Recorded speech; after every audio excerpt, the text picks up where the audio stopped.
मेरे स्कूल का नाम जिला परिषद उर्दू प्राइमरी स्कूल राजगुरुनगर तालुका खेड़ जिला पुणे है। आज हम आपके सामने एक कहानी सुनने वाले हैं। अहमद स्कूल जा रहा था। उसे रास्ते में एक चमकदार सिक्का नजर आया। वो उसके पास गया, उसे गौर से देखने लगा, लेकिन हाथ ना लगाया। वहाँ से चला गया। कुछ दूरी पर खड़े उसके टीचर देख रहे थे कि अहमद क्या करता है। अहमद की ईमानदारी देखकर वो खुश हो गए। जब अहमद स्कूल पहुंचा तो उसे असेंबली में ऊपर बुलाया गया। सभी उसकी तारीफ कर रहे थे। अहमद हैरान था कि ऐसा क्या किया है जिससे मेरी तारीफ हो रहा है।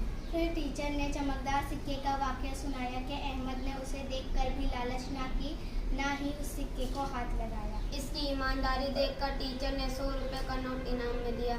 इस तरह से नेक सोचने पर अहमद को फायदा हुआ। इसे कहते हैं आम के आम घुटनों के दाम। इस कहानी से ये सबक मिलता है कि अच्छा सोचने पर भी अच्छा करने जैसा सवाब मिलता है। शुक्रिया।